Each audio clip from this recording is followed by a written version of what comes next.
Hello and welcome to Watercooler, Menzies Research Centre's flagship discussion programme. I'm Nick Cater, the MRC's Executive Director, and my guest today is Australia's 28th Prime Minister, the Honourable Tony Abbott, AC. Tony left Parliament in 2019 after 25 years as a member for Warringah, 8 years on the government front benches, and 2 as Prime Minister, plus 2 more as an Assistant Minister. Tony, welcome to Watercooler. Nick, it's lovely to be with you and with the Menzies Research Centre's supporters and friends. Tony, the starting point for our discussion today is the book that we published recently. I'll just reach for it. Tony Abbott, or Abbott, The Defining Speeches. It's a book, Tony, which I think outlines your 25 years as a politician in your own words, as it were, written at the time. A memoir without the gloss of hindsight, and all the more valuable for that. But I think the first point to make is that these are your own words, or most of them, because I sense you are not the kind of person who found delegating speech writing very easy. Am I right in that? Nick, you're right. I did labour over just about all of those speeches because nearly all of them were scripted speeches as opposed to extempore speeches. And while I was lucky enough as opposition leader and Prime Minister to have researchers and even drafters, in the end, nearly every speech was very heavily rewritten, sometimes from the very start by me, because I figure that just about everything you do can be undone. The one thing you do as a politician that can never be undone are the words. They can't be unsaid once they've been said. Your policies can change. The things you regard as great monuments can be smashed to pieces by your successors. But nevertheless, once you've said something, it's there forever. Well, there's a lot we could look at here, but I'd like to focus today particularly on your maiden speech to Parliament, and a very good one, incidentally, and I think it's well worth the price of the cover price of this book alone. We'll use it, I think, as a starting point to assess your achievements and perhaps some missed opportunities, if you want to go there, during your 25 years in Parliament. 17 of those on the government benches, so you don't, or at least you don't have the excuse that some do, that you couldn't make a lot of difference because you were in opposition. It was your first substantial contribution to the parliamentary record. It came on May 31st, 1994. Labour had been in power for more than 11 years. Paul Keating, who had about another 22 months to run, I think, as Prime Minister, but that was far from certain at the time. You'd been an MP for less than 2 months, but already you'd experienced some of the brutalities of parliamentary life. Let's remind ourselves what happened a week before your maiden speech. This is National 9 News with Brian Naylor. Downer and Costello take over as the Liberals dump John Hewson. A diver rescued after being pulled unconscious from the bay. And Melbourne doctors offer hope of a vaccine for breast cancer. Good evening. Alexander Downer prized the Liberal leadership out of John Hewson's hands today by just 7 votes and immediately vowed to give the party a fresh start. The other half of the so-called youth ticket, Peter Costello, was elected deputy unopposed. Here's Laurie Oakes. John Hewson, accompanied by wife Carolyn, flew into Canberra in a chartered plane to try to save his leadership. The Challenger arrived on a commercial flight, and their predictions were predictable. I'm very confident. I feel very good about it. We can count, and we're very confident in the support that we have. A win by 1 vote is enough. As Liberal MPs converged on Parliament House, the count was tight, and Dr Hewson may have been in front. We shouldn't even be damn well here. But by the time they began filing into the party room for the ballot, a few hours later, there'd clearly been a move to the so-called youth ticket. 42-year-old Mr Downer for leader, Peter Costello, 36, for deputy. Yeah, Tony, I think that was the first of 6 leadership spills, I think, on your side that you were to experience. 4 of them, I think, had one MJ Turnbull's name attached to them. Tell me what it was like. What was the atmosphere like a week after that leadership spill when you stood to give your maiden speech?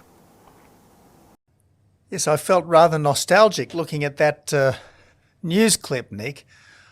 Look, I'd worked for John Hewson. I was his press secretary stroke political advisor for 3 years.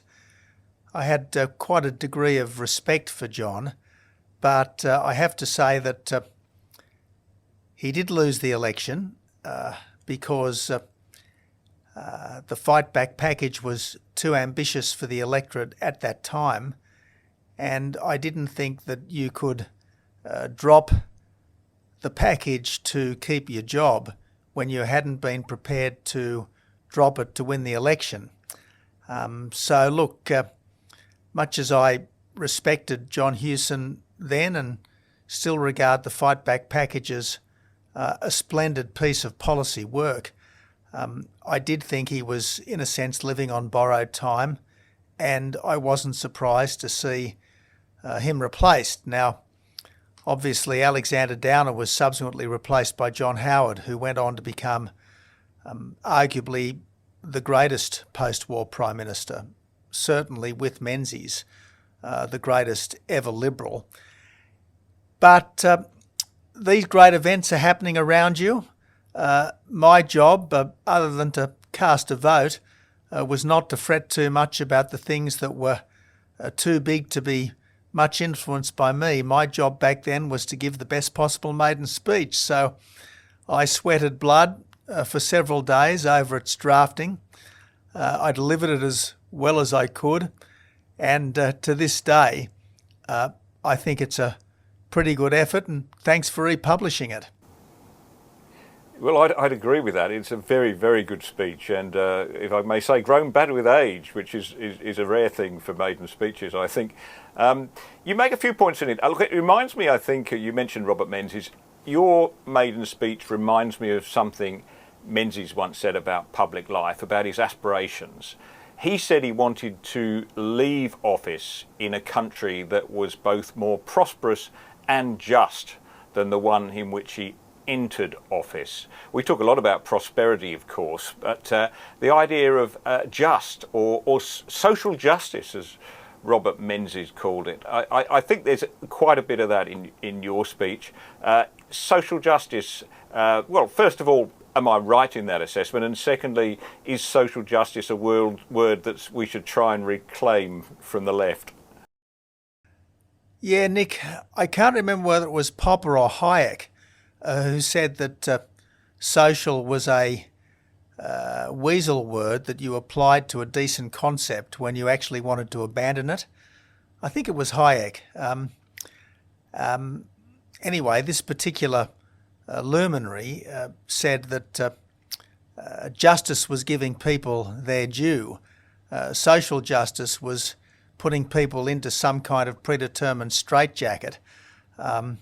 And it was often very unjust to individuals. So personally, I'd prefer the concept of giving people their due than this rather grandiloquent term of social justice. Like the philosopher, I prefer justice to social justice, because social justice can indeed often be unjust to the individuals. And the people who talk about social justice in our society normally want fairly radical change. They normally want to take from those who have to give to those who have not. Now, if people have got what they have fairly, it seems a bit rough to take it off them, other than for an absolutely overriding national objective. And one of the problems with confiscatory taxation is that it can end up killing the goose that's laid the golden egg, and that's one of the many reasons why I've always preferred the Liberal Party to its principal opponent, because we understand that in the end there has to be reward for effort. In the end there cannot be something for nothing, and that's one of the fundamental problems with the Labor approach. There is too much of the something for nothing in it. Yeah, well, when you entered Parliament, of course, Labor had been at it for 11 years, taking from the poor, giving to the rich, as it were.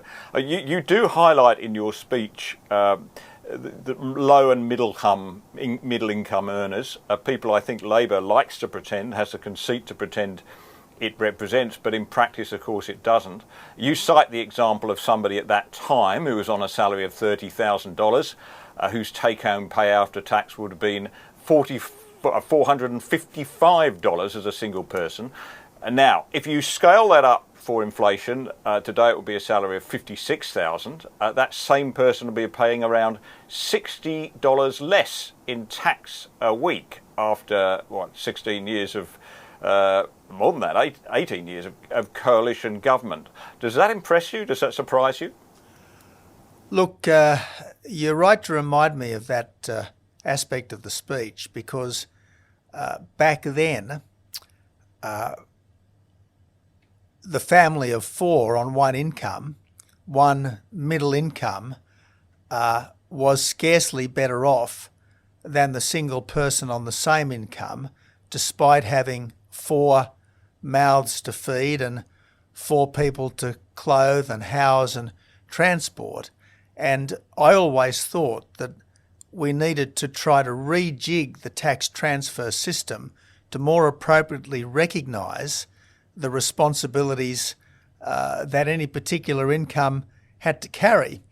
Now, the family tax benefit changes that were brought in by the Howard government, particularly Family Tax Benefit Part B, from memory, were a very important step in that direction. A very important way, not of providing middle-class welfare, but of providing what was effectively a tax cut for single-income families. Now, I still think that was a very important measure of giving people their due. I'm not going to use the term social justice. It was a very important measure of giving people their due, and I would like to see more of that today. Another measure that the Howard government brought in that I was rather associated with myself, Nick, is work for the dole. So in terms of giving people their due, the family tax benefit package was critical. In terms of avoiding the something for nothing mindset, work for the dole was critical. Because of all the various changed circumstances that we've faced, I think there's much less of an emphasis on the kind of thinking behind work for the dole and the kind of thinking behind those Howard government tax changes. But frankly, we do need to get back to that.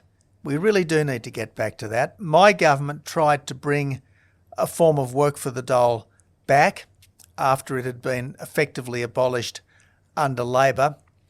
I regret to say that work for the dole kind of fell by the wayside after I was replaced. But we still need to ensure that we beat the something for nothing mindset. For instance, right now, Nick, there are businesses all around the country saying that they can't get workers, and yet we have something like 1.5 million people on the job seeker benefit, on the dole. Now, how can it be that there are unskilled jobs going begging right across our country when we still have that many people supposedly unemployed and definitely on benefits?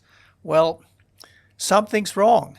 And frankly, this is the evil of sit-down money, as Indigenous people very sensibly came to describe it back in the 1980s and 90s.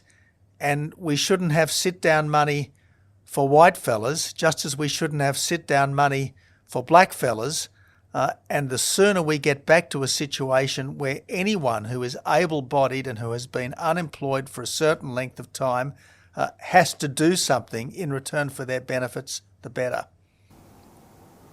Well, yeah, I mean, of course they do at the moment, but one of the things I think we've been looking at and I'm concerned about is the penalties.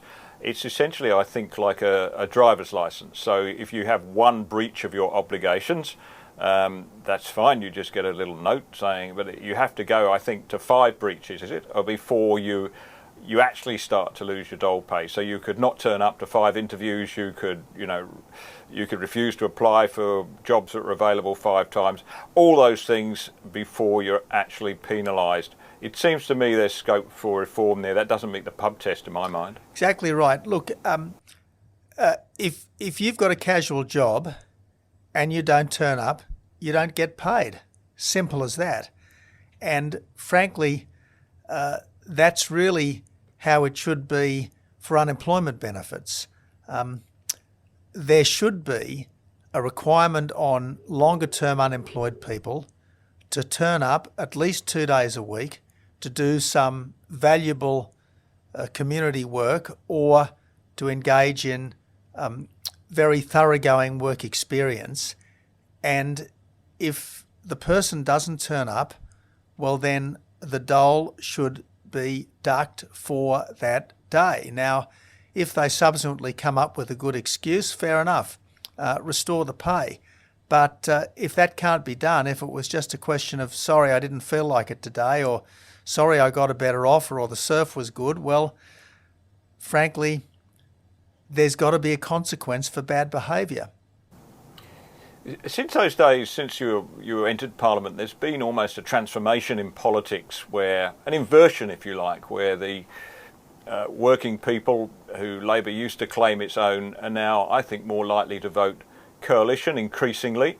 Back then, I don't know whether this is your recollection, but if you got into a taxi or you spoke to a tradesman, chances are they'd be a Labor voter. Now, it would be quite strange if you found a taxi driver who was sort of radically Labor. 40% of the population were union members there. Because that has changed, is that because Labor's hollowness in their support towards lower middle income workers has been found out, or are there other factors at play? There's no doubt about the phenomenon you describe. And I can recall as Workplace Relations Minister 20 years ago, routinely standing up in the Parliament and saying that the Howard government was the best friend the workers of Australia had ever had. And it was true in terms of giving Australian workers very high and sustained real increases in their wages. And that was possible because we were also getting sustained increases in productivity, at least in part because of more flexible working arrangements that were less driven by very restrictive work practices in awards and so on. And that's so what we now find, Nick, where more and more working people are voting Conservative, was a development that began at least 20 odd years back under the Howard government. I sometimes say that increasingly the Liberal Party is the working class party in this country. Labor increasingly is the welfare class party. But of course it's not quite as simple as that, is it? Because if you are a talker as opposed to a doer, if you're a public servant, a school teacher, a journalist, dare I say, you are more likely to vote left for the Labor Party, or perhaps even more the Greens, than for the Liberal Party or for the centre-right more generally. So what we've seen, I think, as time has gone by, is on the one hand, economic sort of income levels have become less significant as a determinant of people's voting habits, and cultural issues have become more important as a determinant of people's voting habits. And if you think that people should work for a living, if you think that the world doesn't owe you a living, you tend to be a centre-right voter. If you think that government's got to do more on whatever it might be, you tend to be a leftist voter. If you're proud of your country, you tend to be a centre-right voter. If you think that there's a hell of a lot that Australia needs to apologise for, and there's various elements of fundamental injustice in our society, well then obviously you tend to be a leftist voter. So yes, these are long-term seismic shifts that have been going on in all of the English-speaking countries, but certainly in our country too. Here's another factor that may help us account for this great inversion of politics. When you entered Parliament, there were 1.4 million graduates, university graduates, in the workforce. I think about 9% of the working population. Now there are 5.4 million, so that's more than trebled in your time during Parliament. In fact, almost quadrupled. Is there something about that that helps explain the change in politics? Well, I don't want to look like I'm anti-university education, because I'm not, Nick. I mean, I'm a graduate of 2 universities, and I had a wonderful time at both of them and learnt a lot and did a lot at both of them. But university is right for some and wrong for others. And I've got to say that right now our country does not need more marketing graduates. It does not need more arts and sociology graduates. Frankly, it probably doesn't need as many commerce or law graduates either. What we need more sparkies, chippies, we need more mechanics, we need more welders, we need more people who can actually do things, get things done, often enough with their hands. We need people who can build things, and yet we've got so many people who can talk about things but not necessarily make things happen. And sure, if you want to be an architect, a vet, a doctor, a lawyer, an engineer, a pharmacist, you've got to go to university in order to acquire the necessary skills for those vital occupations. But there are lots and lots of people, I wouldn't want to put a percentage on it, but it would have to be pretty high, who go to university. They spend 3 or 4 years of their life not getting any closer to a real career, not getting any closer to a real job, accumulating $50 or $60 or $100,000 in debt, and often enough filling their heads with leftist ideology. And I just don't think this is helpful for our country or for the individuals concerned. So I do think we need to have a long, hard look at just how useful a university education is for all of the people who are getting it. Now, that said, if you are academically inclined, if you are intellectually curious, if you've got the intellectual potential to benefit, yes, of course, you should have every opportunity to go to university. But if instead you don't know what the hell you want to do when you finish the HSC at the age of 18, don't think that going to university is somehow going to solve your problems for you. Don't think that going to university is somehow going to give you an answer. It could just be putting off the kind of decisions and the kind of responsibilities that, frankly, you ought to face up to sooner rather than later. Yes, speaking of which, responsibilities, as we record this, you've just become a grandfather. Congratulations. Young Archie Locke, I gather. No, Ernie Archibald Locke. Ernie Locke. Ernie Locke. Ernest Locke, I'm sorry, I got the. I was thinking of the gin, I think. But anyway, congratulations, Tony. It's a great moment. I always think my advice to anybody is to skip the parent phase and move straight on to being a grandfather. But anyway, you've done that. All care and no responsibility. That's right, yeah. Here's the thing I want to put you. So just looking back again to 1994, the year you entered Parliament, the average age for a woman to give birth for the first time was around 28. and that had been rising, and now it's 30, the average age of a first child. I think if you looked at the statistics too for the average age at which people leave home for the first time, that's growing older. What's happening here? Is this childhood being extended, or look, people are delaying life, Nick? They're spending much longer in school and in other forms of education. They're spending much longer in the family home as opposed to creating one for themselves. They're delaying having kids and a family. Now, I can understand why any individual may well want to do that, and I'm not saying that for every individual it's a bad thing, but when it happens on the scale that it's currently happening, you've got to wonder whether we don't need to just take life by the scruff of the neck a lot sooner than we are currently inclined to do.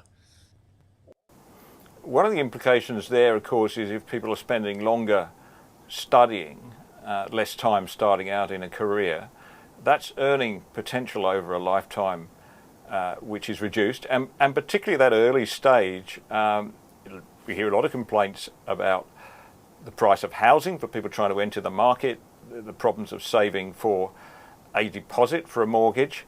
And sure, our house prices have risen substantially in the capital cities. We understand that pressure, but sometimes I can't help thinking it might be better if people got into the workforce a little earlier and did fewer degrees. Am I being too hard? No, I think this is robust common sense, Nick. It's exactly what I would expect from the Executive Director of the Menzies Research Centre. If in doubt, have a go. And having a go could much more easily be, or might much more easily be, going out and getting a job as opposed to putting off the day of decision by just wandering off to university, particularly to do a lifestyle course, as opposed to something which is going to equip you with serious knowledge for a significant future. And meanwhile, at the other end of the scale, we're growing older. In 1994, 11.9% of the country was over 65. Now it's 16%, rising quickly as baby boomers retire. Are we properly prepared for that in policy terms, in terms of health and aged care provision? Okay, well, Nick, two things that I tried to do, failed at both of them, but let's look at them again. I tried to bring in what I called a fair income paid parental leave scheme, because if we want more women to have more kids, if we particularly want middle class women to have more kids, we've got to make it more financially affordable for them. Now, there's this absolute obsession with childcare, but what about childbirth? We all know that for a lot of two-income families or 2.5 income families, having an extra kid is a financial disaster because it takes the mother out of the workforce for a significant period of time. Now, I saw the Fair Income Paid Parental Leave scheme, notwithstanding its heavy fiscal cost, as a modern conservative measure, and it grieved me then, and it still grieves me, that some of my conservative friends vitriolically opposed it. If I may say so, I thought at the time, and I still think, that they were being a little dinosaur-like. If you want people to have kids, if you want families to be bigger, you've got to give families more support, and that's exactly what that measure was. Now, the other thing that I tried to do was to raise the pension age by small steps to 70. Now, it's interesting that Labor raised the pension age for males by small steps to 67. It wasn't opposed by us when this was done, I think, by the Rudd government. When we tried to continue the process, to raise the pension age to 70, there was vicious, vitriolic opposition. And yet, when you look at the average 69-year-old today and compare the average 69-year-old today with the average 64-year-old back in the 1900s when the pension age was set, it's chalk and cheese. I mean, life expectancy at birth when the pension age was set at 65 was scarcely 60. Life expectancy at birth is today something like 85.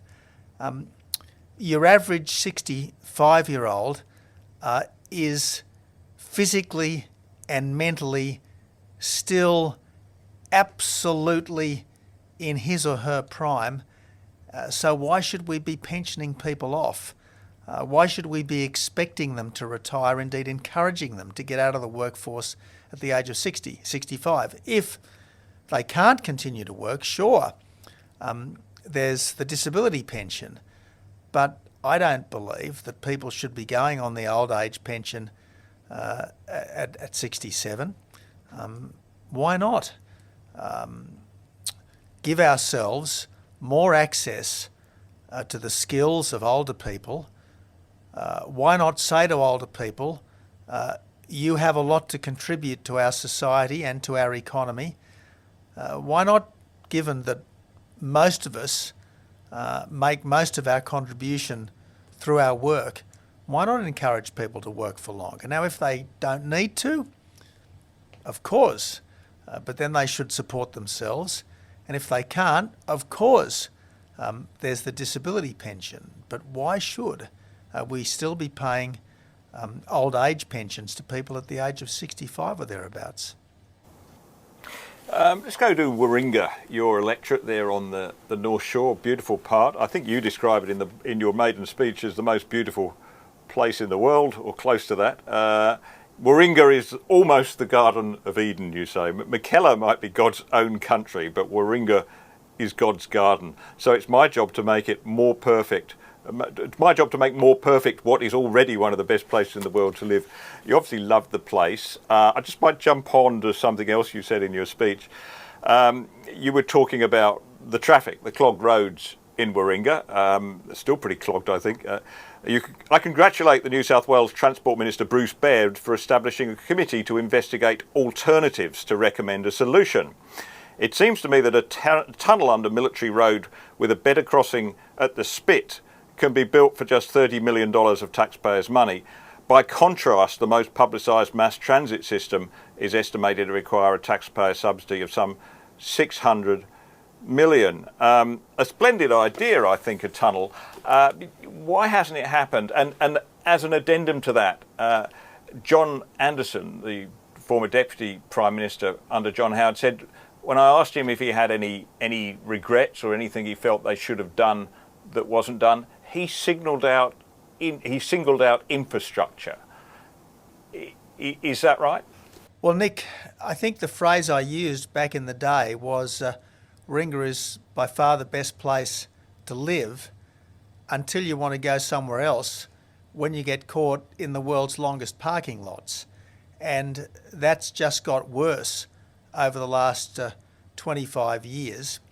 One of the many reasons why I am desperate to see the Berejiklian government returned is because the Berejiklian government is committed to the Northern Beaches Tunnel.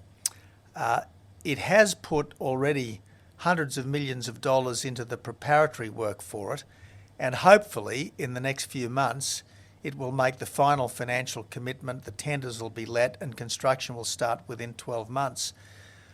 The problem, if I may say so, Nick, is that here, as in so many other things, our decision-making processes have become almost irredeemably gummed up. We have a terrible case of constipation in government. We cannot make things happen, whether it's building infrastructure or getting new submarines or building dams or getting baseload power. We are very bad at getting things done. Now, one of the things that I was most proud of from my brief time as Prime Minister was that by working with amenable state governments, we have started to get serious new infrastructure underway. WestConnex is now, at least in part, open. Would never have happened but for the Abbott government's work with the O'Farrell-Baird government. NorthConnex, now open, would never have happened but for the Abbott government work with the O'Farrell-Baird government. The Western Sydney Airport would never have happened but for the work my government did. The North-South link in Adelaide is now largely complete, or certainly substantially on the way to completion, thanks to the work that I did with the South Australian government. But gee whiz, it's tough, mate. Getting anything done in this country now is very, very difficult. The decision to get WestConnex done, from memory, was made in late 2014. It's only now, 6 years later, that parts of it are opening. Ditto NorthConnex. So look, we have analysis paralysis, and we've just got to get so much better at it than we have been. I think that leads neatly on to the next topic I wanted to discuss, which is Commonwealth-state relations. This was something that you took seriously. As Prime Minister, you set up a white paper process to look at how to improve Commonwealth-state relations, get rid of duplication, inefficiencies, I guess the sort of stagnation that you're talking about as well. I think at the time I thought it was a very worthy exercise. It was a pity that it got dropped by your successor.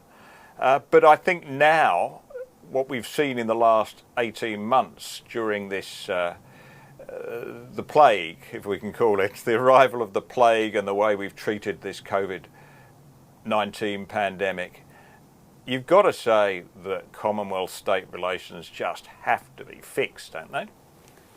Well, the problem, Nick, is that wherever you turn, it's far from clear who's in charge. And with any particular area of governmental activity, there's got to be a clear chain of command, and you've got to know who's in charge so that you know who to blame when something goes wrong. So this dog's breakfast of divided responsibilities that I used to refer to has just got worse in the last few years. They say you can't unscramble the egg. Well, frankly, we have got to have a long, hard look at who does what and separate out to a much greater extent what is the Commonwealth's responsibility and what is the state's responsibility. I thought that we would give public hospitals back entirely to the states. We would give public schools back entirely to the states. We could well have ended up taking preschool entirely off the states. We could well have ended up taking TAFE entirely off the states. But we need to look at the division of responsibilities and get those lines of responsibility just so much clearer. Instead, with things like the National Cabinet, we're making it, in my judgment, worse, not better. And at the very least, we should stop calling this National Cabinet a cabinet, because frankly, a cabinet makes decisions that bind all its members, and the National Cabinet is not a cabinet in that sense. That's a marketing ploy, calling it a cabinet. The National Cabinet is a coordinating committee at best, so let's call it that. No mention in your maiden speech of China, not surprising. I don't think too many people thought or talked about it too much then. But of course your speech was, 5 years after the Tiananmen Square massacre almost. And yet it seems our view of foreign policy approach to China back then was sort of surprisingly benign. The consensus was that democratic and civic freedoms would inevitably follow from economic freedom. It didn't turn out that way, did it? No. Were we naive? Look, I suppose looking back, of course we were, but at the time that wasn't what the best minds thought. It was the Deng Xiaoping era, let's not forget. Deng Xiaoping was the guy that said to get rich is glorious, and we all assumed back then that economic liberalisation would inevitably lead to at least a substantial measure of political liberalisation.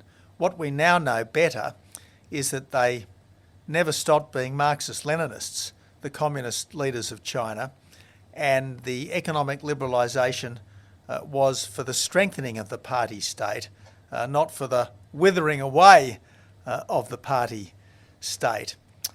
So look, we've all woken up to the monster we've created, and we now have to deal with it. And my deep anxiety, Nick, is that the contest that the Western world is now entering with communist China is going to be every bit as difficult as the long contest that the West had with the old Soviet bloc, because while the old Soviet Union was certainly a first-rate military power, it was a third-rate economy.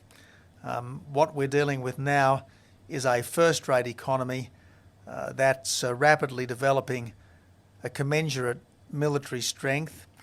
And of course, there's 1.4 billion Chinese, whereas even in the heyday of the Soviet Union, Russia had about half the population of the United States. I think the realisation that China is a problem, that it is still a communist country, that the Cold War in a sense never went away, has heightened, of course, during the COVID crisis. And inevitably, Nick, it's our good qualities that have, in a sense, created this difficulty. I mean, back in the late 90s, I think it was the Clinton administration that auspiced China into the WTO. China's never played fair when it comes to trade. They've engaged in wholesale intellectual theft. They've engaged in wholesale subsidisation of their national champions so that they can, as it were, capture markets and then dominate them using stolen intellectual property. They've never played fair. But look, because we wanted to bend over backwards to be fair, we turned a blind eye to all of this, and whatever faults and failings that departed President Trump may have had, at least he was awake to this, and he started the fight back. Yeah, I think that's right.